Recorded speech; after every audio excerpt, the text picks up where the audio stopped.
Assalamualaikum warahmatullahi wabarakatuh. Nama saya Muhammad Sufika Kuntoro, absen 21 dari PJKA Offering A 2018. Di sini saya akan menjelaskan tentang konsep dan keterampilan dasar mengajar. Yang pertama, konsep mengajar itu ada dua, yaitu tindakan profesional dan seni, dan mengajar adalah seni. Kemudian ada beberapa komponen atau beberapa keberhasilan mengajar. Keberhasilan mengajar itu ada kemampuan guru, jadi guru sangat berpengaruh pada kemampuannya. Kemudian ada keaktifan siswa. Dengan keaktifan siswa ini kita dapat mengukur siswa, apakah siswa memahami. Jika yang beraktif ini banyak, maka dapat dikatakan banyak siswa yang paham. Kemudian ada motivasi, yaitu bagaimana cara kita memberikan motivasi kepada siswa. Selanjutnya ada lingkungan, kita membentuk suatu lingkungan senyaman mungkin kepada siswa. Selanjutnya ada sarana dan prasarana. Dengan adanya sarana dan prasarana, maka dengan begitu kita ini sebagai guru dalam menjelaskan ini akan semakin terbantu dengan adanya sarana dan prasarananya. Jadi definisi keterampilan adalah suatu tindakan atau pengajaran kepada siswa yang dilakukan di dalam kelas atau di luar kelas. Kemudian selanjutnya ada karakteristik keterampilan mengajar. Yang pertama dapat diidentifikasi. Jadi kita dapat mengidentifikasinya. Kemudian ada dapat diamati. Kita dapat mengamati pembelajaran yang kita berikan. Kemudian dapat dilatih, kita dapat melatihnya. Kemudian ada dapat diukur. Jadi pembelajaran yang kita berikan ini kita dapat mengukurnya. Dan ada jenis-jenis keterampilan mengajar. Yang pertama ada membuka dan menutup, kemudian menjelaskan, mengadakan variasi, bertanya, memberikan penguatan, mengelola kelas, menganggap keterampilan, memimpin berjalannya diskusi, membuat variasi. Yang pertama yaitu jenis keterampilannya membuka dan menutup. Membuka dan menutup ada beberapa komponen, yaitu harus menarik perhatian siswa. Perhatian siswa harus tertarik kepada yang kita berikan, kemudian memberikan acuan dari kemarin. Kita melakukan pembelajaran A, kemudian materinya selanjutnya ada B. Sebelum ke B kita harus memberikan acuan dari materi A. Kemudian selanjutnya ada memberikan motivasi siswa. Contohnya seperti ini. Baik anak-anak, sebelum melakukan kali pelajaran ini kita berikan yel ya. Selamat pagi. Kalau saya jawab seperti itu, kalian pagi ya. Selamat pagi.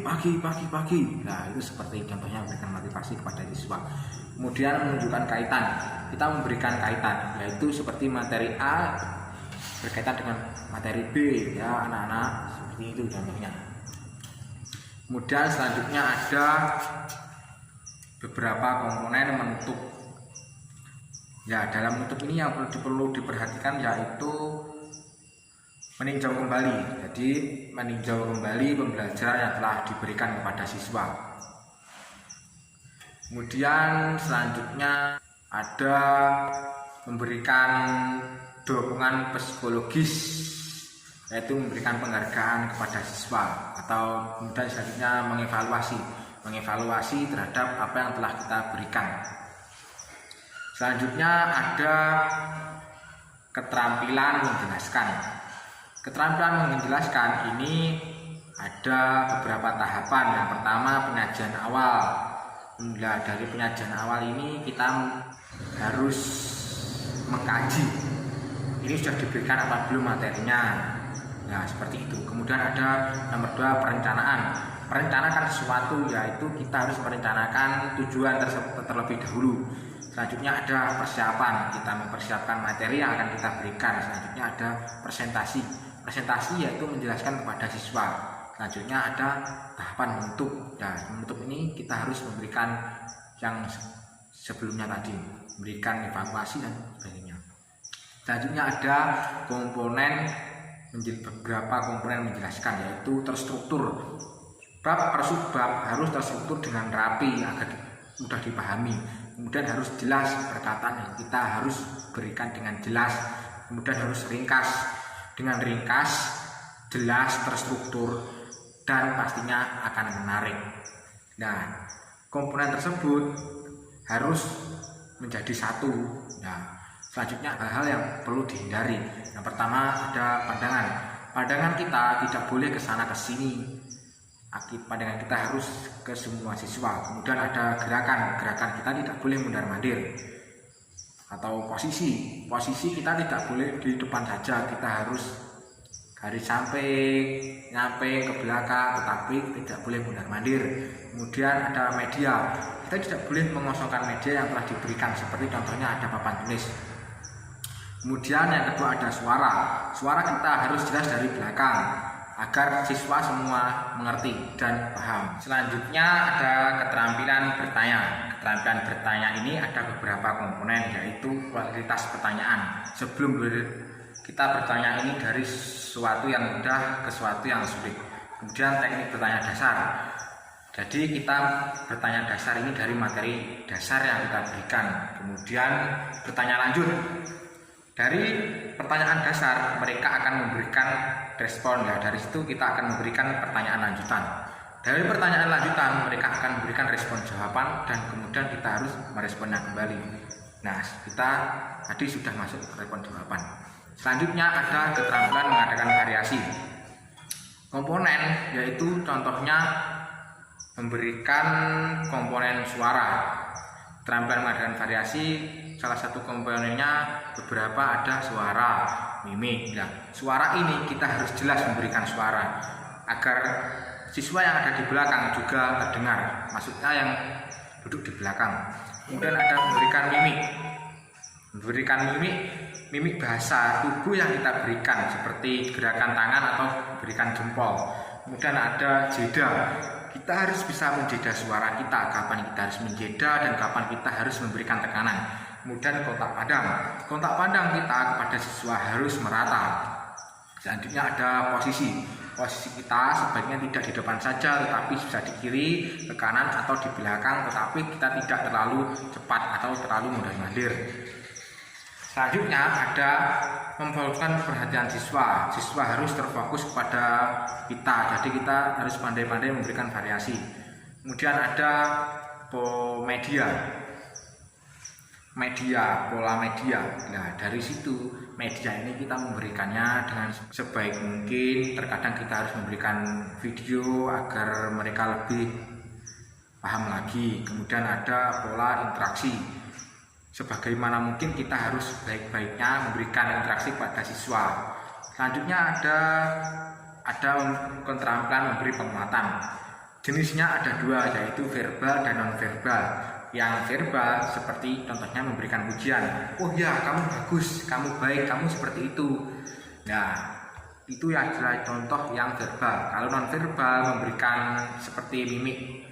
Kamu top, seperti ini memberikan jempol atau kita mendekatinya lalu menumpuk wajahnya, kamu seperti ini. Kita memberikan isyarat atau simbol kepadanya. Nah, ini ada teknik-teknik keterampilan memberi penguatan. Yang pertama ada saat yang tepat. Jadi kita harus memberikan saat yang tepat. Selanjutnya ada tidak berlebihan. Pemberian penguatan ini tidak perlu berlebihan, karena jika berlebihan mereka ditakutkan malah tidak paham nantinya. Kemudian selanjutnya ada saat semua siswa harus diberi penguatan, seperti itu. Ada individu. Ada saat tertentu kita harus memberikan penguatan pada saat dia individu, karena ada setiap siswa memiliki karakteristik yang berbeda. Kemudian ada kalimat baru. Nah, dari ini kita harus memberikan kalimat-kalimat baru, atau kalimat baru itu yang masih bisa dijangkau oleh pemikiran siswa dan siswa tidak asing olehnya. Selanjutnya ada keterampilan mengolah kelas. Nah, ini dari mengolah kelas ini ada penciptaan dan pemeliharaan kelas. Yang pertama, memusatkan perhatian siswa. Kita sebisa mungkin memberikan suatu arahan kepada siswa agar mereka memusatkan perhatian pada kita. Selanjutnya, menunjukkan sikap tanggap. Kita harus menanggapi siswa. Jika siswa tersebut memberikan contohnya seperti, "Pak, saya mau bertanya," maka dari itu kita harus segera memberikan tanggapan seperti itu. Kemudian membagi perhatian. Cara membagi perhatian tersebut kita harus memandang semua siswa. Jadi kita harus memandang di atas kepala siswa agar mereka pandangan kita merata dan membagi perhatian kita. Kemudian selanjutnya memberikan petunjuk-petunjuk yang jelas. Memberikan petunjuk jelas terhadap materi yang kita berikan pastinya. Selanjutnya memberi teguran secara bijaksana apabila siswa kita melanggar peraturan atau keliru dalam berperilaku atau materi yang mereka kurang jelas, kita harus menegurnya. Oh ya, kamu di sini ya salahnya, kamu jangan begitu ya, pastinya harus bijaksana. Kemudian selanjutnya memberi penguatan ketika diperlukan. Penguatan ketika diperlukan yaitu ada siswa yang kurang mampu melalui pembelajaran tersebut dalam kelas tersebut. Nah, jika dia tetap ramai, maka kita harus memberikan penguatan pada siswa, jangan ramai, seperti itu. Sekian dari saya, kurang lebihnya saya mohon maaf. Wassalamualaikum warahmatullahi wabarakatuh.